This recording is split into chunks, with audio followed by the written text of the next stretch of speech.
Hey guys, അപ്പോൾ ഇന്ന് എൻ്റെ ഒരു മോർണിംഗ് റൊട്ടീൻ ആയാലോ. അപ്പോൾ പതിവ് പോലെ തന്നെ രാവിലെ എഴുന്നേറ്റ് വന്നിട്ടുണ്ട് കേട്ടോ. ഇന്നൊരു സ്പെഷ്യാലിറ്റി ഉണ്ട്, വേറെ ഒന്നുമല്ല. എൻ്റെ ഹോസ്പിറ്റലിലെ ഓണം സെലിബ്രേഷൻ കഴിഞ്ഞിട്ട് വേറൊരു ഓണം സെലിബ്രേഷൻ കൂടെ കൂടാൻ പോകാൻ കേട്ടോ.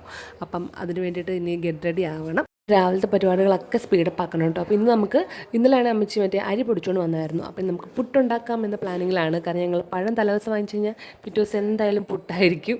അപ്പോൾ ഇന്ന് പുട്ടുണ്ടാക്കാമെന്ന് വിചാരിച്ചിട്ടിരിക്കുകയാണ് കേട്ടോ. അപ്പോൾ പുട്ടിൻ്റെ മാവൊക്കെ എടുത്തിട്ടുണ്ട്. അപ്പോഴേക്കും നമ്മുടെ ചായയും പാലൊക്കെ ആയിട്ടുണ്ട് കേട്ടോ. അല്ലുക്കുഞ്ഞ് തെച്ചിട്ട് ഇതുവരെ എഴുന്നേറ്റിട്ടില്ല.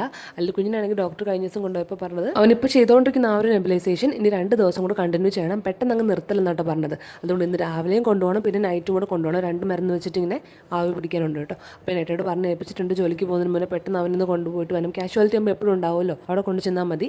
അപ്പോൾ അതുകൊണ്ട് അല്ലുക്കുഞ്ഞിനെ നേരത്തെ എഴുന്നേൽപ്പിക്കണം എന്ന് വിചാരിച്ചിരിക്കണം കേട്ടോ. അപ്പോൾ ഞാൻ പുട്ട് ഏകദേശമൊക്കെ കുഴച്ചൊക്കെ സെറ്റാക്കിയിട്ടുണ്ട്. അപ്പോഴേക്കും നമ്മുടെ അല്ലുക്കുഞ്ഞ് എന്താണെന്നറിയില്ല തന്നെ എഴുന്നേറ്റ് വന്നു കേട്ടോ. തലേ ദിവസമാണെങ്കിൽ അവനോട് കിടക്കാൻ തന്നെ ഞാൻ ജസ്റ്റ് ഒന്ന് സൂചിപ്പിച്ചായിരുന്നു കേട്ടോ. ഇങ്ങനെ രാവിലെ ഹോസ്പിറ്റലിൽ കൊണ്ടുപോകണം, പൊന്നെ വിളിക്കുമ്പോൾ തന്നെ എഴുന്നേറ്റ് വന്നെന്നൊക്കെ പറഞ്ഞായിരുന്നു. അത് മനസ്സിലിരുന്നിട്ടാണെന്ന് അറിയത്തില്ല, ആൾ തന്നെ എഴുന്നേറ്റ് വന്നു. പക്ഷേ എന്നാലും ഉറക്കക്ഷീണം കണ്ടപ്പോൾ ഞാൻ ഉറക്കാൻ നോക്കി, കൊണ്ട് കിടത്തി ഉറക്കിയിട്ടാണ് വന്നത്. പക്ഷേ അവൻ വീണ്ടും തന്നെ എഴുന്നേറ്റ് വന്നു. പിന്നെ അവന് ഉറക്കണ്ടായിരുന്നില്ല, അവൻ എഴുന്നേറ്റ് വന്നതല്ലേ. ഇനി പേട്ടയ്ക്ക് എളുപ്പമല്ല, പെട്ടെന്ന് റെഡിയാക്കി കൊണ്ടുപോയി മതിയല്ലെന്ന് ഓർത്തിട്ട് ആൾക്ക് പാല് കൊടുക്കുവാണ്.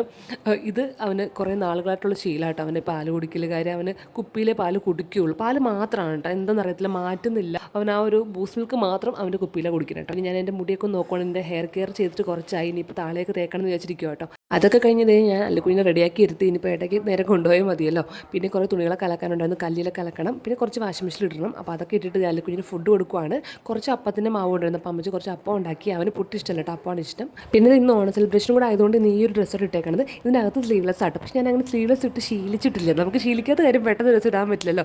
അമ്മേനോട് ഇടയ്ക്കൊക്കെ പറയും സ്ലീവ്ലെസ് ഒക്കെ ഇടാനൊക്കെ പറയും. പക്ഷേ ഇതുവരെ ഞാൻ അങ്ങനെ ഇട്ടൊന്നും എങ്ങും പോകാത്തതുകൊണ്ട് എനിക്ക് ആ ഒരു കോൺഫിഡൻസ് ഇല്ല കേട്ടോ. വീഡിയോക്കൊക്കെ വേണ്ടി ഇടുന്നല്ലാണ്ട് പുറത്തിട്ടിറങ്ങാൻ എനിക്ക് ഒട്ടും കോൺഫിഡൻസ് ഇല്ല. അങ്ങനെ റെഡി ആയിട്ട് വന്നപ്പോഴേക്കും നമ്മുടെ തെച്ചുട്ടി എഴുന്നേറ്റ് വന്നു. അപ്പോൾ അവർക്ക് എന്നെ കണ്ടിൽ ഭയങ്കര സങ്കടമാണ്. അങ്ങനെ ഞാൻ എടുത്ത് ഒന്ന് ഓമനിച്ച് കൊഞ്ചിച്ചൊക്കെ കഴിഞ്ഞ് പല്ലൊക്കെ തേപ്പിച്ചു. അപ്പോൾ ഒരു ഉമ്മയെ കൊടുക്കുമ്പോൾ ആൾ ഓക്കെ ആവട്ടോ. പിന്നെ പല്ലൊക്കെ തേപ്പിച്ച് അവിടെ എടുത്ത് കഴിഞ്ഞാൽ പിന്നെ പതുക്കെ നൈസായിട്ട് മുങ്ങാട്ടോ. അപ്പം ചായ കുടിച്ചിട്ട് പോകണമല്ലോ, ഫുഡ് ഞാൻ കൊണ്ടുപോകുന്നുണ്ട്. അങ്ങനെ ചായയൊക്കെ കുടിച്ചിട്ട് ഞാൻ ഇറങ്ങിയിട്ടുണ്ട് കേട്ടോ. അപ്പോൾ ഇത് കുഞ്ഞുവിടത്തിലുള്ളത് നമുക്ക് വീണ്ടും അടുത്ത വീഡിയോ കാണാം. ബൈ.